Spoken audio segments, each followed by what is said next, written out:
welcome to part 3 of my Castlevania 3 Let's Play, and we're immediately being bombarded by falling blocks.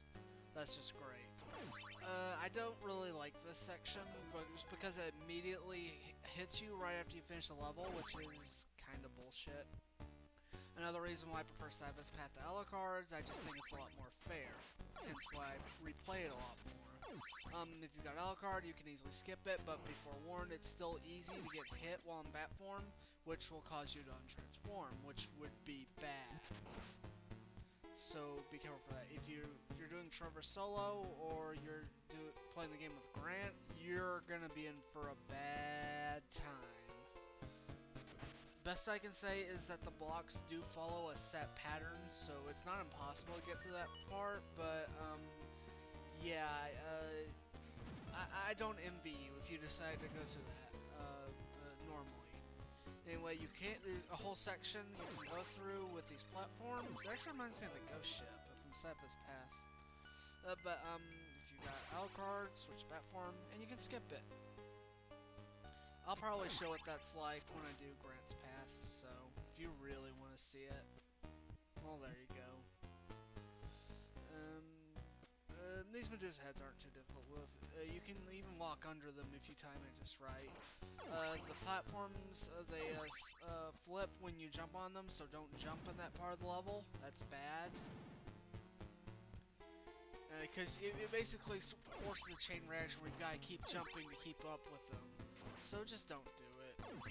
It also sets a really bad precedent if you get hit by anything, because then it'll trigger the floor to flip, and then you'll really be in trouble. And then we have an auto-scrolling sequence.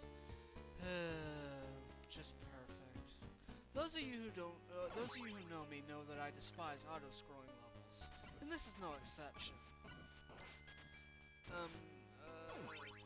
Well, if you didn't know that, you know it now. I mean, this isn't bad by auto-scrolling level standards, really. I've played much worse.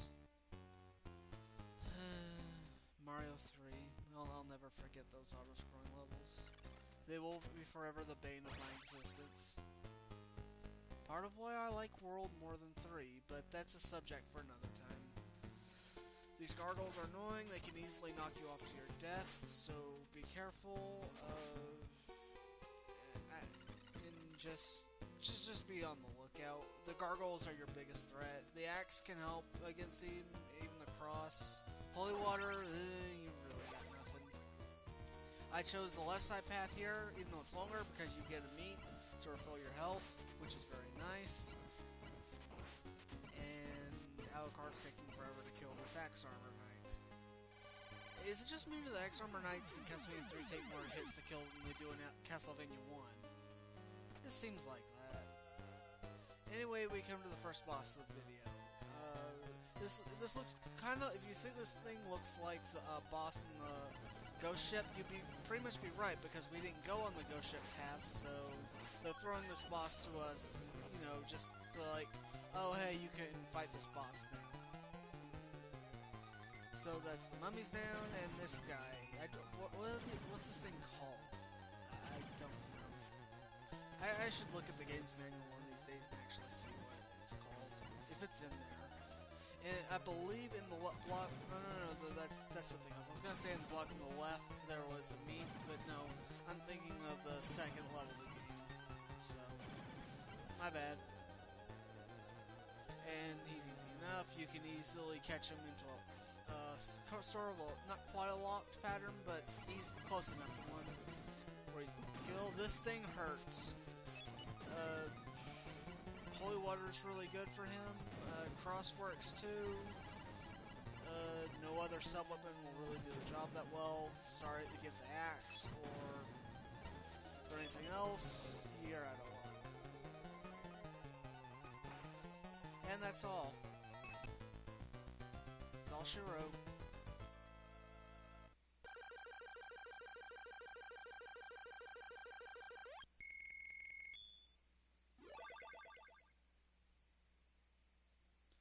And we move on to the main area of the castle. We skipped the first level of the castle that we did in Cyber's Path, so don't worry about that.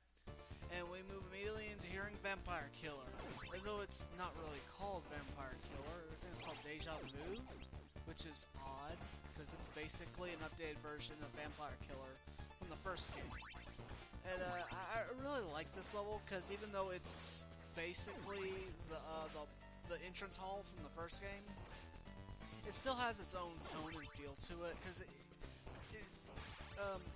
Vampire Killer song has a little bit more upbeat vibe to it, and you're getting towards the end of the game, so it has this sort of let's kick ass and take names feel to it, and I really appreciate that. We've got more axe armors, they're easy enough, especially with the holy water, you can take them out really quickly, just like that.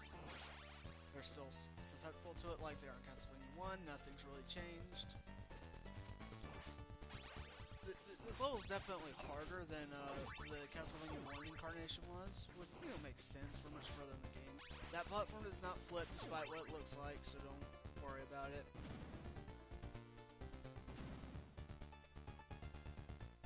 And we've got more slimes. Great. Just what I needed. More slimes.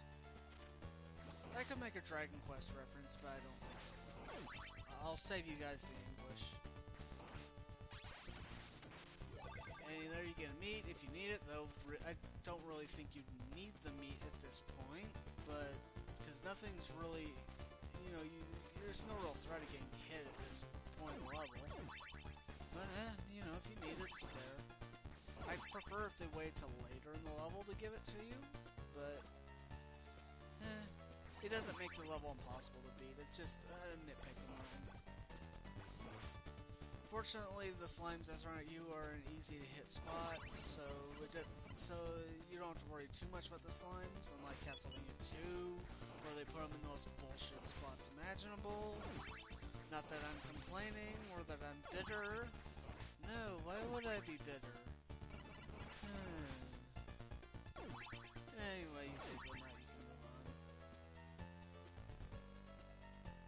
I do like the added detail those rooms with, in the room of the axe armors. You see all kinds of suits of armor and stuff like that. It's a small detail, but I really like it. Now, coming up is a small little sequence here. Don't do what I'm doing. I'm doing this just to be a little show off. But before we'll start collapsing, don't hit every candle on your way. That's a bad idea. This is a good way to get yourself killed. I'm doing it just cuz.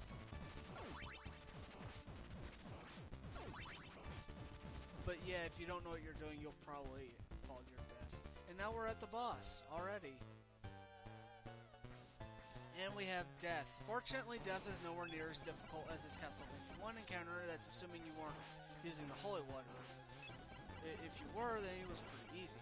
If you catch him in this corner, it's very easy to holy water him to death.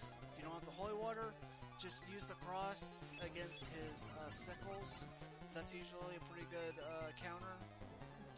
And you'll get to the second form. The second form is actually one of the few bosses where Alucard's main attack actually works because he can score multiple hits at the same time, which is really the only way Alucard's going to deal any damage.